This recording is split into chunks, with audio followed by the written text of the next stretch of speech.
Excel'de ulanılan operatorlar. Tapamı düşmeyi namıdan var. Birinci, Excel'de ulanılan operatorlar barıdır. Üçüncü, ikinci meylnama. Sargıların ulanışı. Üçüncü meylnama. Formuladaki yüze çıkan yanlışlıklar. Ne çünkü tapamda talipler yani Excel'de nehil operatorlar ulanırlar. Nehilip yanlışlıklar yüze çıkar ve sargıların nehilip görünüşlerin var da giyinçlerini terip geçer. Ondan tapamdan birinci meylnamasına girişeceğiz. Excel'de ulanılan operatorlar vardı düşünce. Yani birinci matematik operatorlar vardı geçer. Microsoft Excel'in esası ayrıtılıklarından biri formlar olan işlemi kuybudur.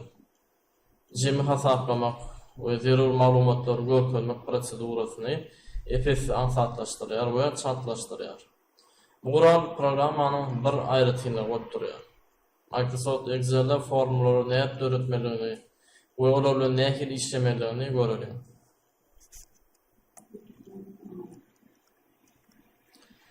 Yönököy formulaları öğretmek. Microsoft Excel'in yönököy formulaları öýjüklerde yerleşen maglumatlaryň arasyndaki aritmetik amalların anlatmasıdır.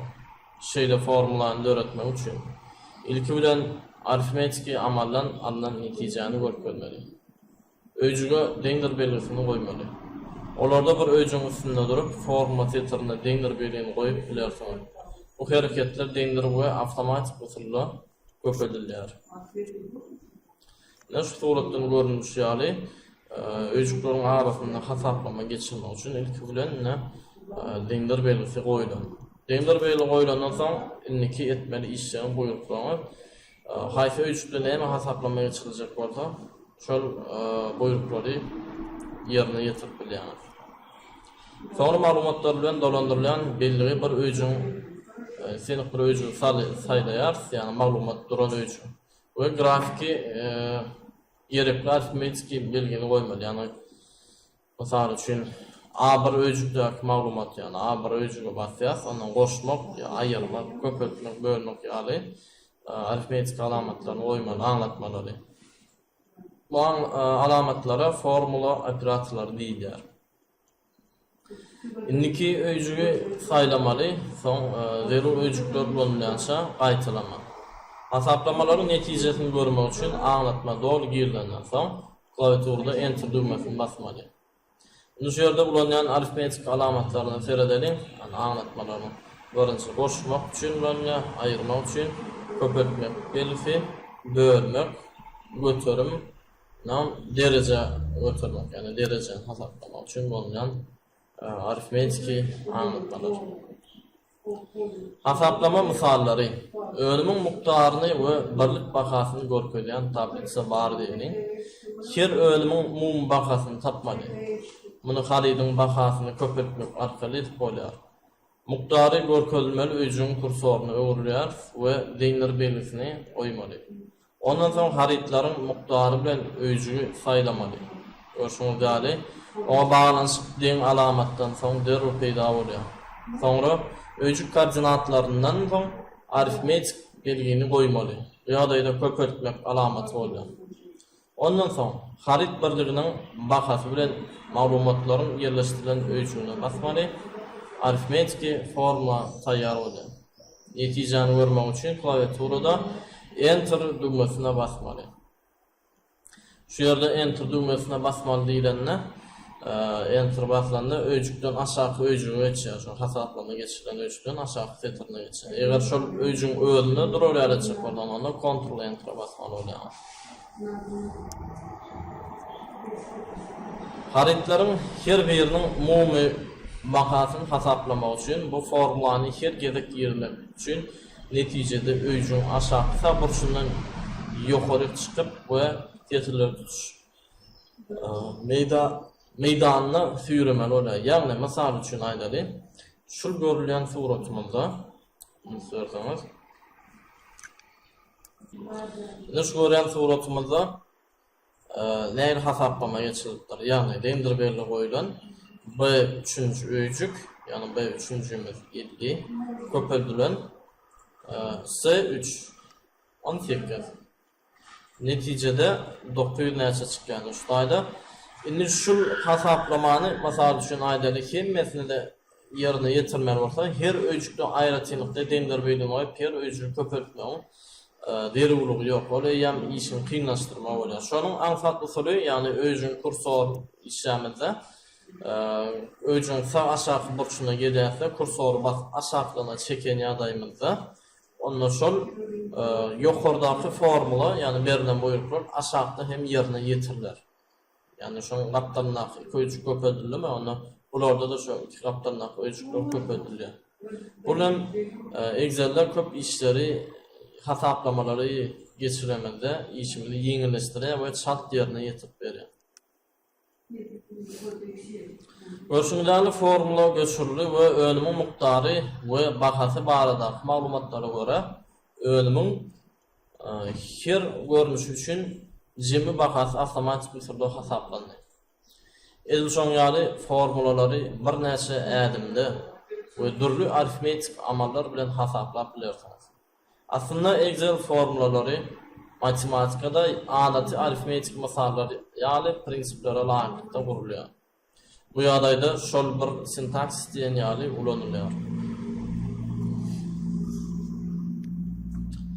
Ýene tablitsadaky maglumatlary mukdaryny iki topara bölmek bilen meseleni çylşyrmlaşdyralım. Indi umumy bahany bilmek üçin ilki bilen iki partiýanyň haritlarynyň mukdaryny goşmaly. Soňra bahany köpeltmeli. Aritmetiki şunun ýaly amallar gabynyň kömegi bilen ýerine ýetirilýär. Ýoksa ilkinji amal köpeltmek bolar, bolsa näde uru hasaplamaga sebäp bolar. Excel'de bu meseleni çözmek üçin ýaýlar ulanylýar. Şeýler bilen mukdar sütüniň öýjüginiň birinji öýjügine deňdirmeli. Oýmaly, soňra ýaýaçmaly, birinji parça sütündäki birinji öýjüge basmaly, goşmak belgisini oýmaly, ikinji sütündäki birinji öýjüge basmaly. Ondan soňra ýa ýapmaly we köpeltmek belgisini oýmaly.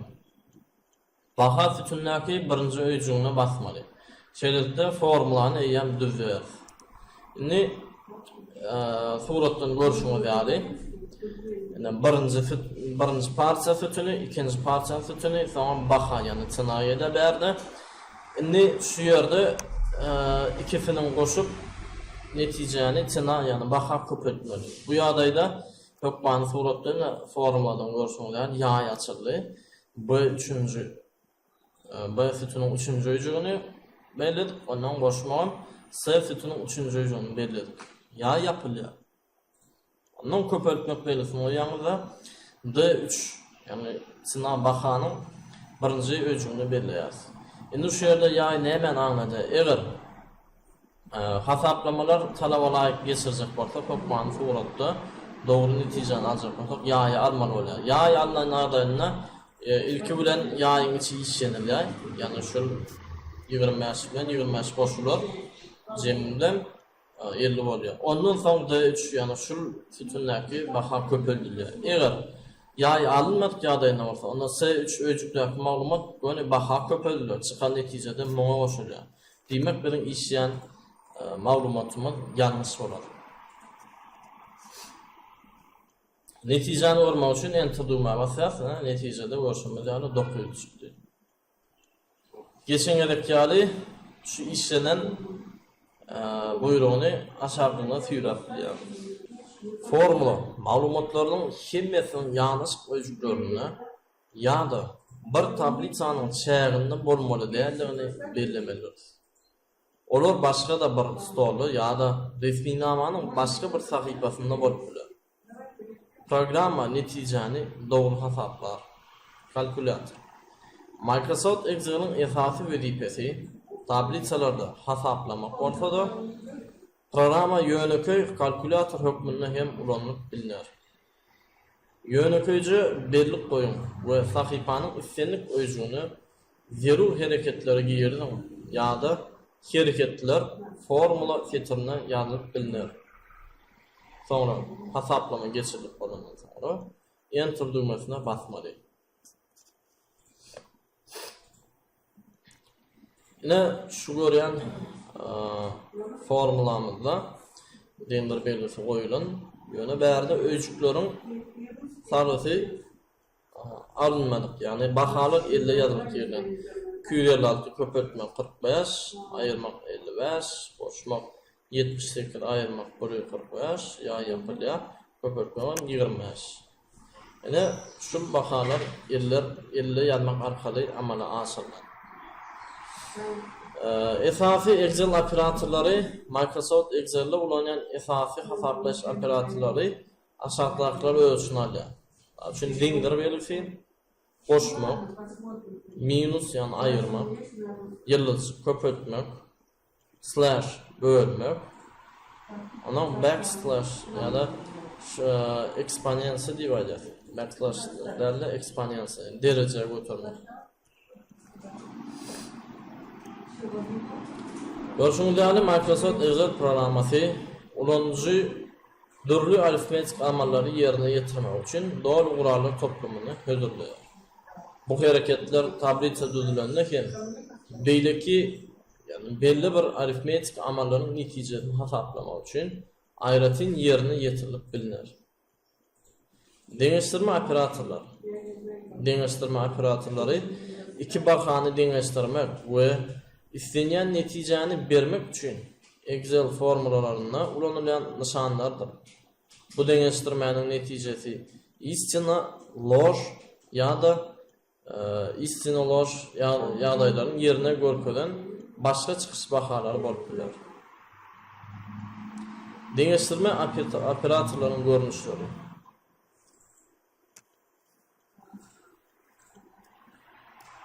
Dengdir belgisi, uludur belgisi, kiçidir belgisi, uludur ýa-da dengdir belgisi, kiçidir ýa-da dengdir belgisi, deng däl boýluklarda bolup biler. Bu operatorlar aşağıdaky ýaly şertleri barlamak üçin ulanylýar. Dengdir iki baha ýa-da setir bir meňes. Yani ulu zat bir baha beýlekisinden ulu bolup bilýär.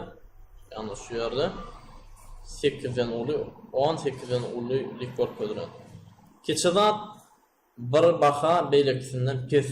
Yani 18den kiçilik bolup bilýär. Ulu ýa-da dengdir, bir baha beýlekisinden ulu ýa-da dengdirdir. 10 deng ýa-da 10 ulu dik bolup bilýär. Az ýa-da dengdir. Yani az bolanlar bir baha beýlekisinden az ýa-da dengdir bolýar. Mesela üçin 5 deng ýa-da 5den kiçi baha. Dengdäl, yani iki baha bir meňes däl ýagdaýda dengdir belgisi. Dengdäldir ulanylýar. If funksiyasy deňeşdirme operatorlary Excel'de deňeşdirme operatorlaryny ulanıp boljak iki ugur bar. If funksiyanyň içinde köplenşi ulanylýar. Esenlik elektron tablitsasynyň öýjüginiň içinde if funksiýasyny ýazyp bilersiz. Açylan kömek tekstini görüp bilersiz. If funksiýany dogry ulanmak üçin formuladaky format ulanylýar. Birinji baha deňeşdirme operatorlary bolan şerti signaldyr. İkinji baha deňeşdirme dogry bolsa görkezmek istenýän san ýa-da setir. Üçüncü baha deňeşdirme ýalňyş bolsa görkezmek istenýän san ýa-da setir. If funksiýasynyň içindäki 3 bahanyň hemmesi diqqat bilen bölünmeli. Logiki signal bahalary öz içine alýan Excel elektron tablitsasynyň bahalary ýa-da öýçükleri değişirler. Deňeşdirmeň içinde formulalary hem ýerleşdirip bilersiz.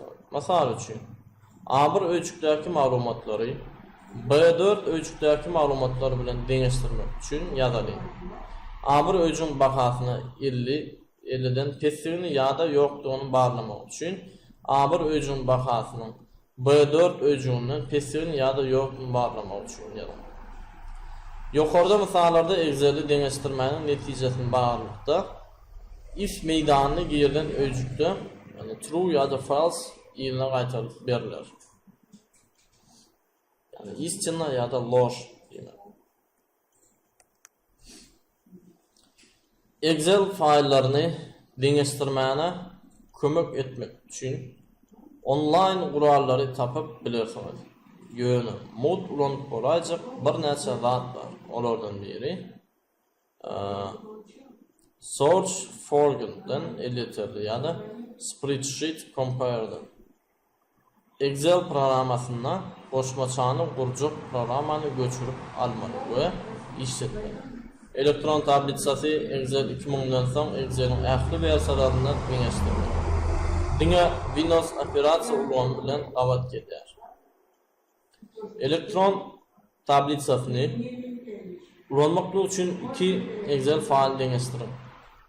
Deňeşdirmek istenýän Excel faýlarynyň ikisini açyň we goşmak menüsini saýlan.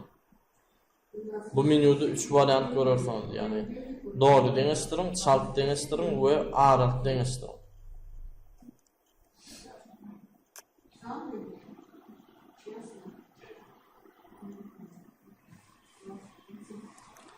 Dogry deňeşdirmäni saýlan, 2 meýdanyna 2 faýly bir çykýan pençeleni görersiňiz. Üç göçmeler girilenden soňra faýl ýokarky gutuda ýok bolsa, swap düýmesine basyň. Soňra indiki sahypany basmaly. Indiki pencerede deňeşdirmäniň nähili geçirilýändigini dödüp bilersiňiz. Deňeşdirmäniň iç sahypasynda nirde başlanýandygyny, baş harflary duýdurulgyny ýa-da gapma gaşyklary näde tap boljagyny üýtgöz bilersiňiz. Indiki pencere gitmek için yani dale düğmesini saylamalı.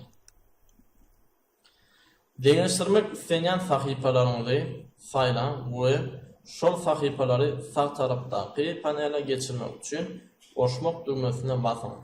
Indiki saylan we indiki sahypa için edil şunuň ýaly ýerine ýetirmek. Hasabatyň konfigurasiýa sadamalarynyň pencerelerini açmak için dale düğmesine basmaly. İsterseniz üýtgödüň, soňra dale düğmesine 2 kere basyň we oturmak bilen deňeşdirin. Netijede her çeşme sahypasynyň gyzyl reňkde görkezlen üýtgödilen öýjükler bilen täzelenini görersiňiz. Şeýle Gural köýüni bahasy we ýerine täze baha bilen 3-nji hasabat sahypasyny döredýär.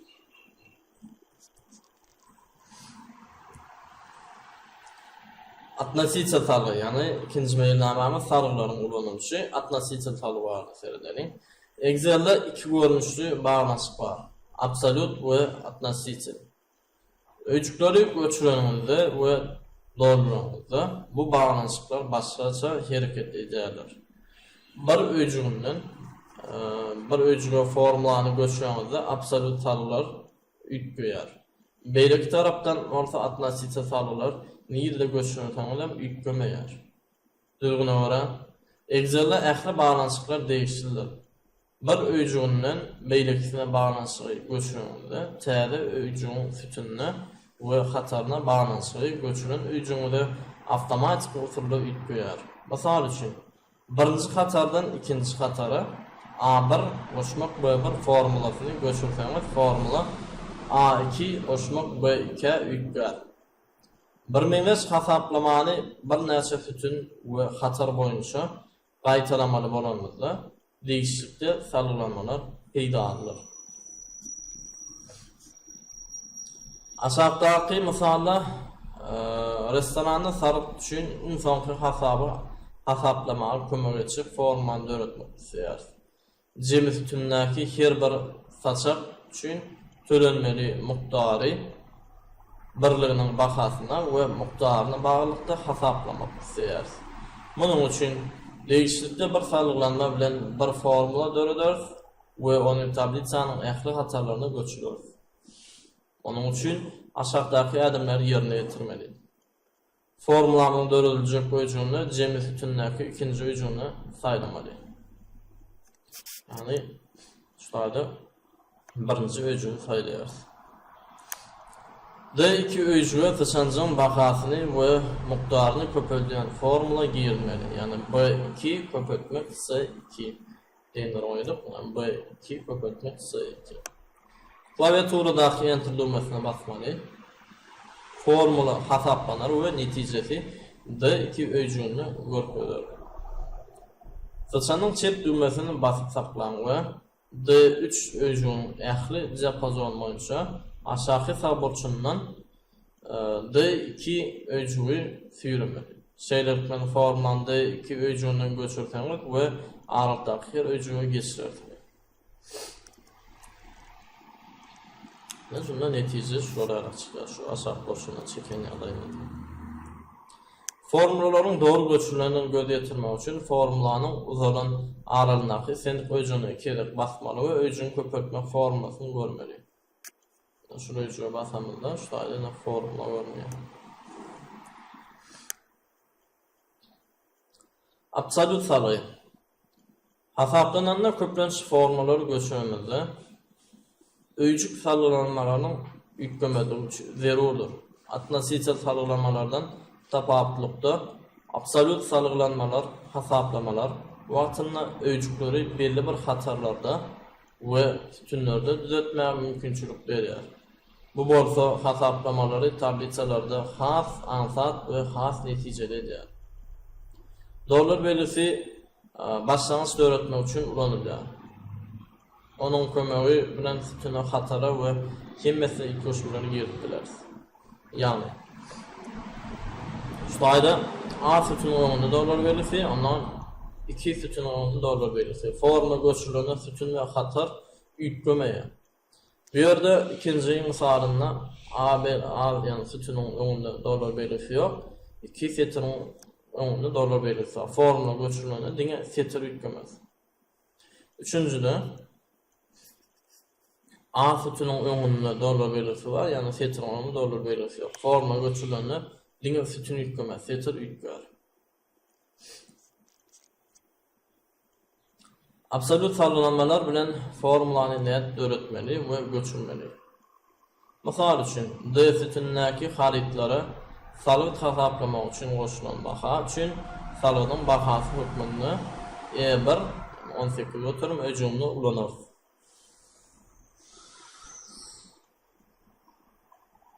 Doğru hasaplamak için formulamızda E sütünün öňünde dolar belirsi, yani birinci sütünün öňünde dolar belirsi, absolut sallanmany ulanmary bolýar. Sebäbi ýer ölümüň bahasy E1 öjüňinde görkezlen goşulan baha üçin salygyň köpelmegi bizim üçin möhümdür. Aşağıda muny näet etjekdigini görkezýäris. Salyg hasaplamagyň formulasyny ýermek isleyen öjümli saýlamaly. Sağ üçin denir oýasy D3-nji öjüň saýlap bilerimiz. Bahasyny we mukdaryny denir B3 yani B sütünün 3-nji öjüň köpeltmek, C sütünün 3-nji öjüňi bular ýaýyň içinde ondan köpeltmelen yani absolut salga öwrülen E1-nji E sütünün 1-nji öjüňi göreňe tutup her ölüm üçin salyk mukdaryny hasaplayan bir formany düzýär.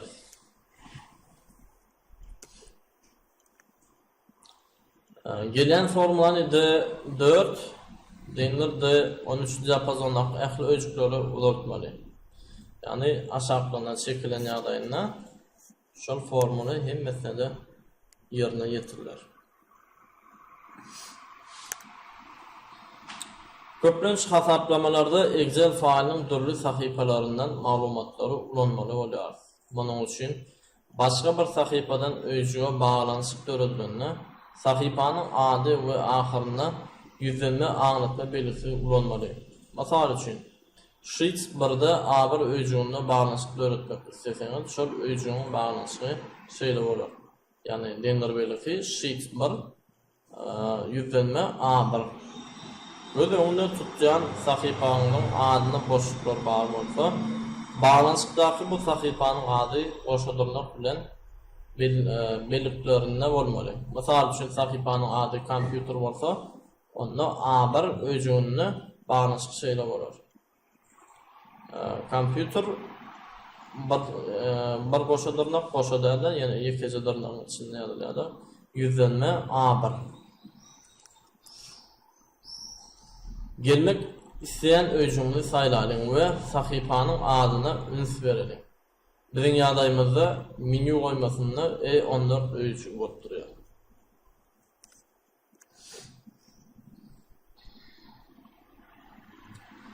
Gelin sahypa geçelim we baglanş goýmak isteyen öýjüňizi saýlalyň. Mesela üçin bu B2 öýjüdir. B2 öýjüni menü sahypasyndan E14 öýjü aňladyan formaly ýerdim. Menü ýüzlenme E14. Klawiaturadaky enter düğmesini basyň we B2 öýjüni menü sahypasyndan E14 öýjüniň bahasyny görüň. Eger salylanýan sahypanyň ady ýükleýänsiňiz, ulgam formulany awtomatik täzeler.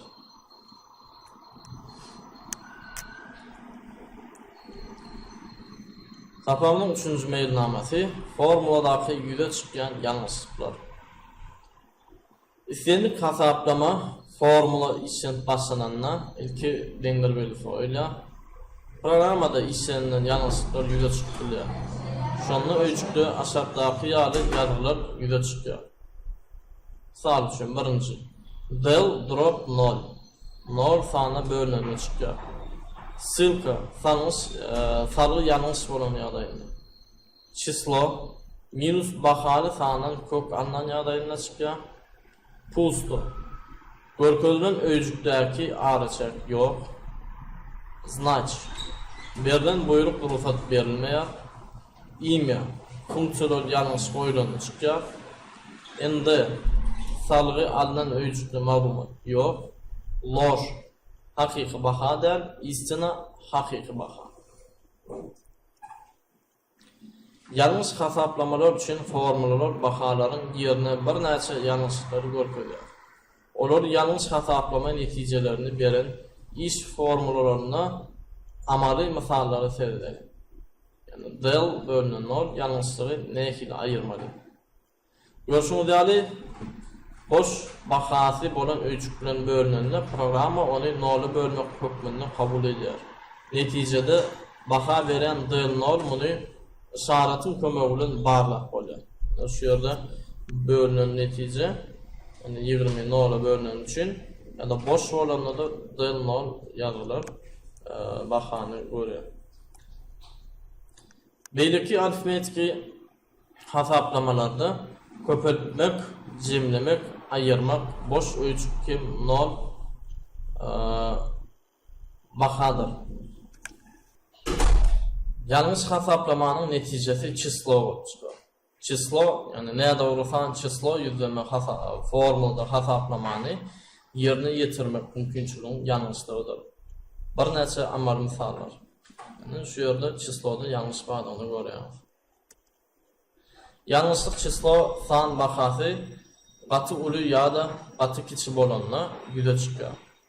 Şeýle hem negativ sanyň köküni aljak bolanynda bu ýalňyşlyk ýüze çykyp biler. Misal üçin korin -25. A1 öýjüňinde gaty köp onuň 10-njy derejesi egzat beýle köp sany işlep bilmeýär. A2 öýjüňinde köp sany mesele bar. 1000-den kiçi san ýaly bolup görünýär. Ýöne faktorlaryny ýygyna gaýtarsam, egzalın alıp bilmeýän san bahasy gaty uly bolup çykýar. A3 öýjüňinde kvadrat kök negativ sandan bolup bilmez we programma bu netijeni şol bir ýalňyşlyk bilen görkezýär. Excel'da endi nädip aýyrmaly? Bahasy ýok, ýani endi bahanyň formula üçin elýeterli däldigini aňladýar. B1'de ýani post maksim A1 i A4 öýçük, ýani şu diapazonda ýazylan formada A1 2.A4 öýçük aralyndaky maksim tekst mazmuny gözler. İlkinji öýçük A2 tarapyndan tapylmaz mazmun şonuň üçin funksiýa netijeni gaýtaryp berýär.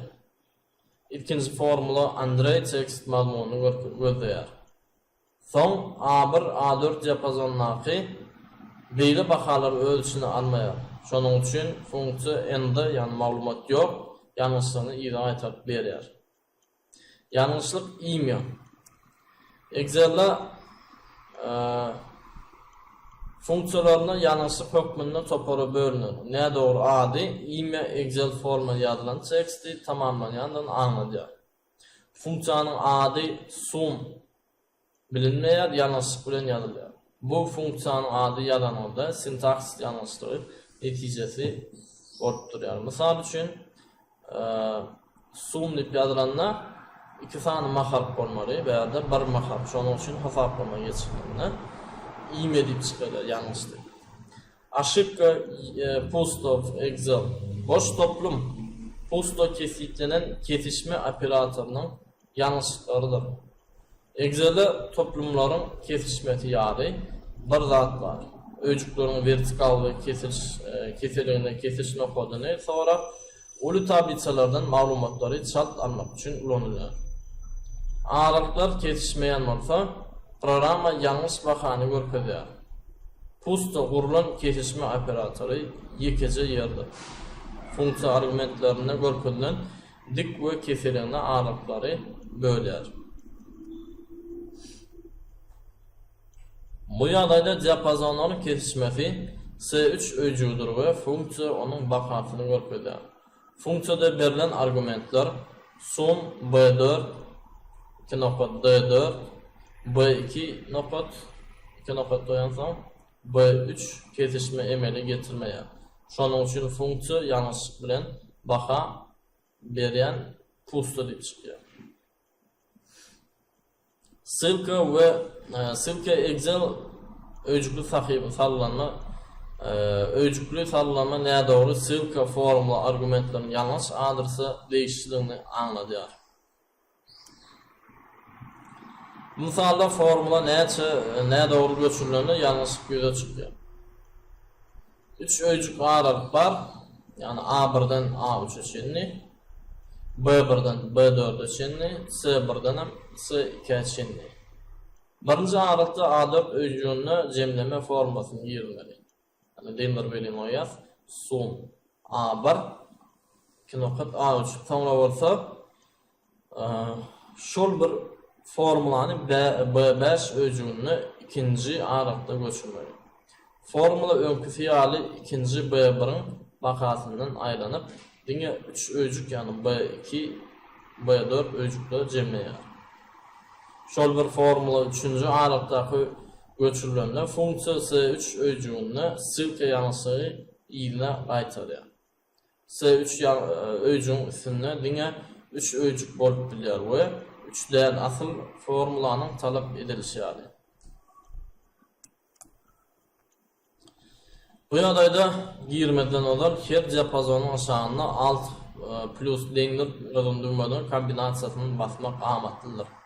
Sonra cemlenme funksiyasını sarın ve cemleyici ölçüklerin sanı avtomatik kefiyetle.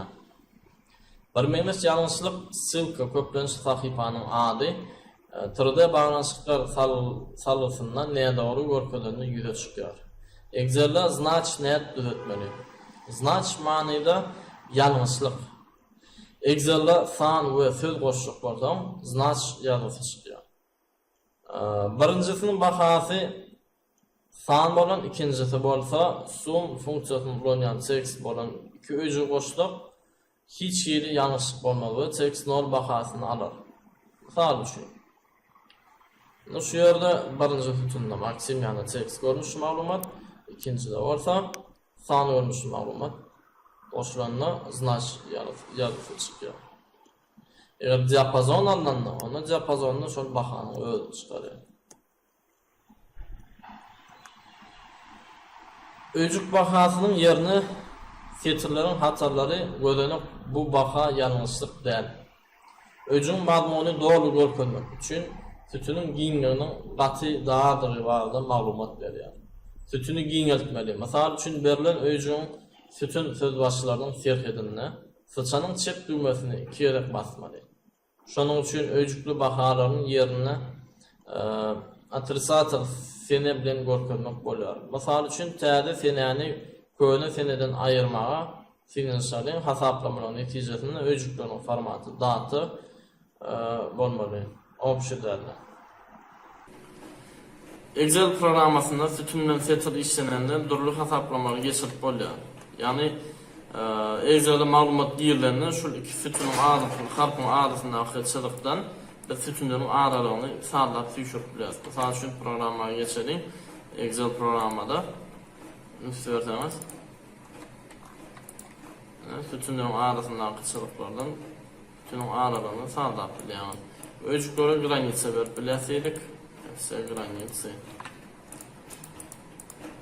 İstenlik hesaplama geçirilenini ölçüklü ülke bilen deňdir belgisi goýulýar. Yani sütünler bilen setirlerden hesaplama geçirileninde misal üçün aýdaly 1, 3, 5 sanlar. Şu sanlaryň jemini tapmak üçin biz belleýäs. Afta summa dugmany açamyzda şurada funksiýalar var. Funksiýalardan summa diýip saýlasak şu ölçükdäki sanlar goşup berýär. Bu birinci usuly goşmanyň, ikinji usuly ýani şu sanlary ýene-de aşagdan kopyat goýýarlar sonra. Misal üçin istenlik hesaplama geçirilendiňe goşmakda, istenlik hesaplama geçirilemde Excel'de ilki bilen deňdir belgi goýulýar. Deňdir belgiden soň özüň saglasyny alýas, onuň gerekli aňlatmanyny goşmak, onuň ýene goşmak, 3 tane özü goşmak. Bu usulda işläp bilýäňiz. Ýöne bu taýda ikisiniň tapawudy nämede? İkisem şowur hasap, şowur doğru işleniş usulü.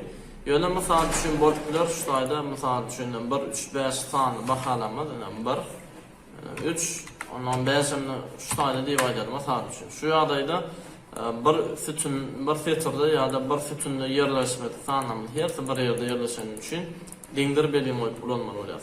1, ondan goşmak 3, goşmak 5 özüň saglarylandyk, şowur jogap çykýar. Ondan aýdaly şu taýda hesaplamalar geçirilenler, yani hafta summa şekilci basamızda şular ýalyk buyruklar çykýar. Summa yani jemin tapyp berýär, ölçükleriň içindäki sanlary goşup hesaplap berýär, jemin tapyp berýär. Sredni orta bahasyny tapyp berýär, ortaça çyslo şol ölçükde näçe sanyň bardygyny, yani belenen ölçükleriň diapazonyny haýsy ölçüklerden ne san bardysa şonuň sanyny tapyp berýär. Maksimum iňli baha, minimum iňkeçi baha. Indi programma seredelim. Şu taýda ýanky komandalar şu buyrukları programma arkaly tapalyň. Summanyň masalyny seretdik biz. Indi sredni bahany tapalyň. Mysal üçin 3, 4, 5, 6. Şu sanlaryň ortaça bahasyny tapmak üçin belleýäňiz. Şeýle sredni saýlamazda 4, 10 meşgul. Bunyň ýene bir usuly bar. Ýa-da edil başka ölçüklerde ýerleşen bolsa, mysal üçin şu iki sanymyz aýdal aşagdy ýa-da şu taýda ýerleşen bolsun. Diýeli hersi bir ýerde de mysal üçin aýdal deňdir goýýarmyz, ýaýaçýas. Şu sany goşýarmyz, şoňa ýani 3 goşmak 4, goşmak 5, goşmak 6 ýaýapylýa bölmek. Jemi 4 sany özü goşdukda 4 sany özü goşan üçin 4-de bölýär şunu. Şonda da şu baha çykýar.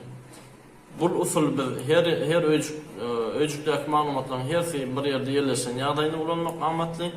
Bu usul bolsa bir sütünli ýa-da bir setirde ýerleşdirilen bolsa, onda şol ansat bolýar, şol usuly işläp bilýär.